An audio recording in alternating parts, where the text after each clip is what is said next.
In the annals of Hollywood history, Irene Ryan stands as a luminary whose talent and charisma left an indelible mark on both stage and screen. With a career spanning several decades, Ryan's versatility and unforgettable performances earned her a place among the entertainment industry's most esteemed figures. From her iconic role as Granny on the Beverly Hillbillies to her acclaimed work in theater, Ryan captivated audiences with her wit, charm, and impeccable acting prowess. Irene Ryan, also spelled as Noblitt or Noblitt, entered the world on October 17, 1902, in El Paso, Texas, as the second daughter of Catherine J. Cady, formerly McSherry, and James Merritt Noblitt. Her father, originally from North Carolina, served as an army sergeant, while her mother immigrated from Ireland. Irene was born 17 years after her sister, Anna. Career-wise, Ryan embarked on her entertainment journey at the tender age of 11, clinching a $3 prize, equivalent to $90.97 today, for her rendition of Pretty Baby in an amateur contest at the Valencia Theater in San Francisco. By the age of 20, she tied the knot with writer-comedian Tim Ryan, and together they ventured into vaudeville as a comedic duo, famously known as Tim and Irene. Under this professional alias, they starred in 11 short comedies for Educational Pictures from 1935 to 1937. Showcasing their vaudevillian banter. Notable for their Dumb Dora routine, reminiscent of George Burns and Gracie Allen, their partnership flourished on both stage and screen. Despite their on-screen success, the couple, who had no children, parted ways in 1942. Irene continued to make strides in her career, touring with Bob Hope and gracing his radio program for 2 years. Her filmography expanded with roles in RKO short films alongside Edgar Kennedy and appearances in notable productions like the country music film Oh, My Darling Clementine. In 1946, Irene exchanged vows with Harold E. Knox, a figure in film production, although their marriage ended in 1961. Throughout the late 1940s and early 1950s, Irene continued to leave her mark in motion pictures, often portraying characters characterized by fussiness or nervousness. Her talent extended to radio, where she joined the cast of The Jack Carson Show on CBS Radio, among other notable appearances on television sitcoms like The Danny Thomas Show and The Real McCoys. Her versatility as an actress was evident as she graced various television screens, including memorable guest appearances on Bringing Up Buddy and My Three Sons. In 1966, Irene showcased her wit as a contestant and celebrity guest on the popular game show Password. In 1962, Ryan landed her most iconic role as Daisy Granny Moses, the mother-in-law of patriarch Jed Clampett, in the Beverly Hillbillies, despite being only 5.5 years older than Ebsen. The character's name paid homage to the renowned artist Anna Mary Robertson Grandma Moses, who had passed away at the age of 101 the previous year and had begun her professional painting career in her later years. According to Filmway's publicist Ted Switzer, the series creator and producer Paul Henning initially intended to cast Bea Benaderet as Granny. However, when Ryan auditioned for the role with her hair tied back in a bun and displaying a feisty demeanor, everyone was captivated by her performance. Executive producer Al Simon and Henning immediately exclaimed, "That's Granny." Subsequently, when Benaderet saw Ryan's audition, she concurred. Benaderet was then cast as Jed Clampett's cousin, Pearl Bodini. Endings are universally challenging, yet individuals vary in how they cope with them. While some perceive a closed door simply as a barrier, others may discern an opportunity in the form of an open window.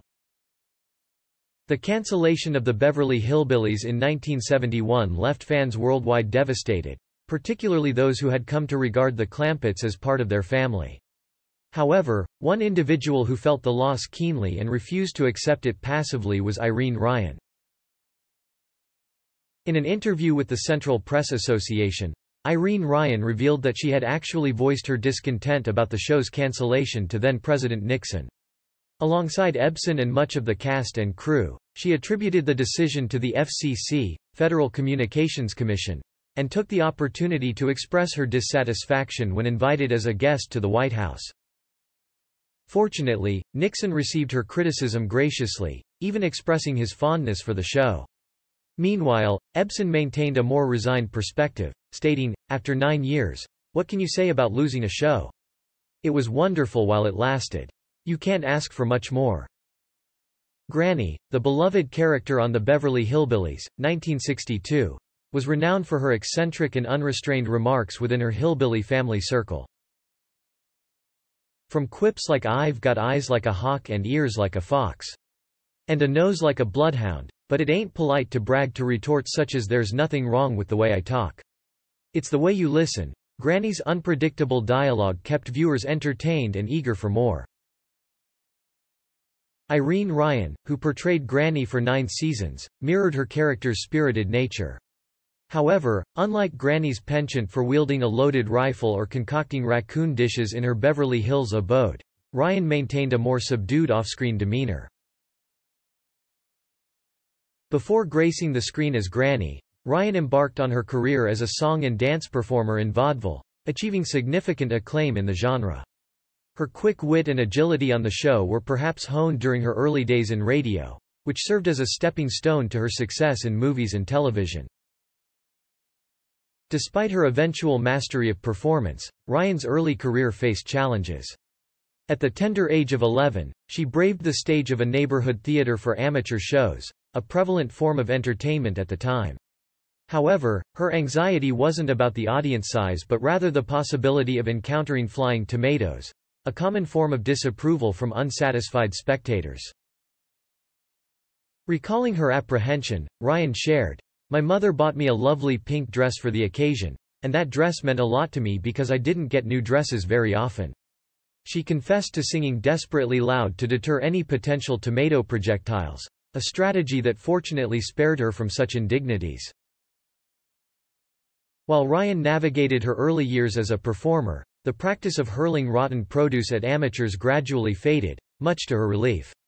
Reflecting on the changing landscape of audience behavior, Ryan remarked, "What I mean is, nobody throws rotten tomatoes or eggs at amateurs anymore." Had Ryan ever fallen victim to a flying tomato during her tenure on the Beverly Hillbillies, it would undoubtedly have made headlines. Yet, as she flourished in her career, audiences evolved, leaving behind the antiquated practice of pelting performers with produce. As Ryan aptly summarized, gongs and tomatoes are no longer an occupational hazard. Being a working woman in her 60s defied the conventional notion of retirement, a path many of her peers might have chosen or contemplated. Yet, Ryan had her unique approach to remaining lively, attentive, and vibrant throughout the demanding filming days. "People often remark about my abundant energy," Ryan shared in a 1966 interview with the Los Angeles Times. "It may sound simple, but it's not.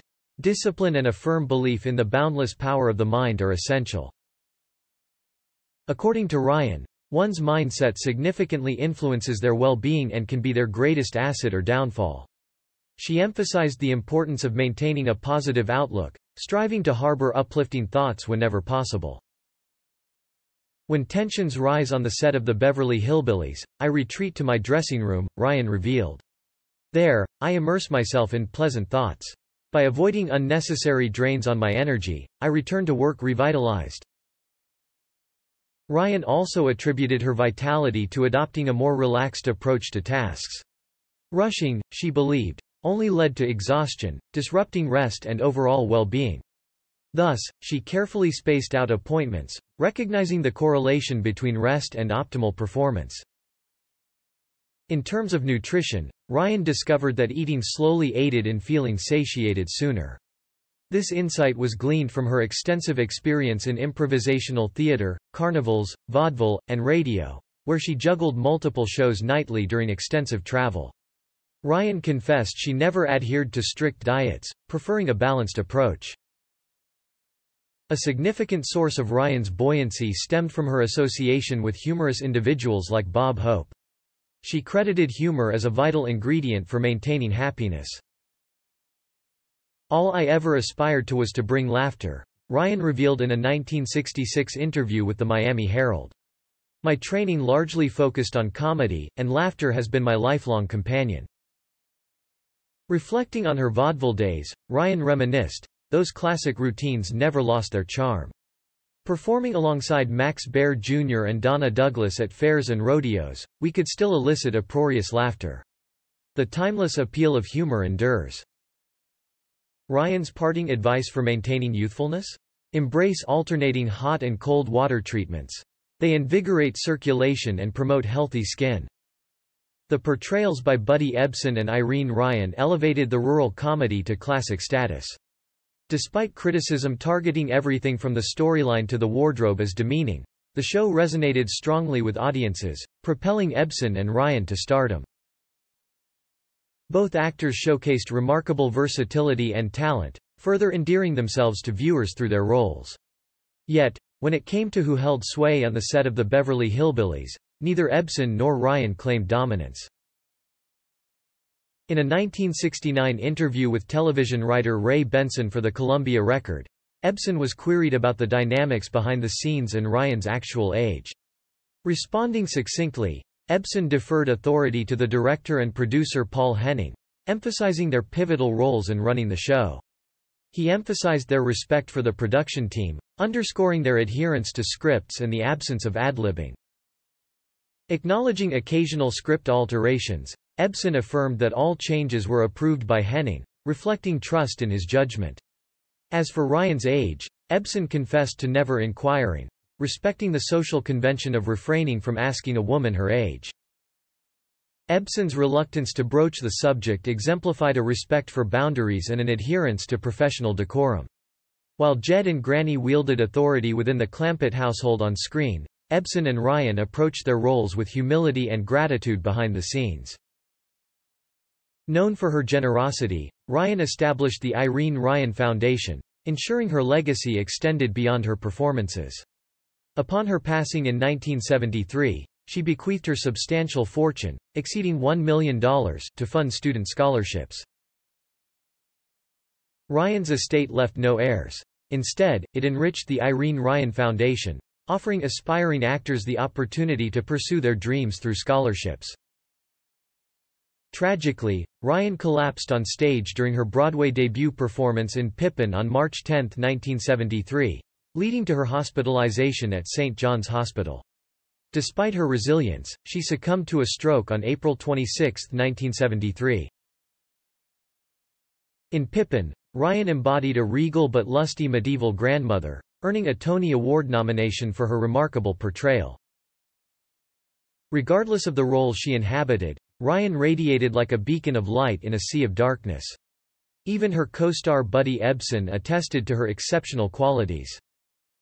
As everyone's beloved Granny, Ryan consistently excelled in her performances.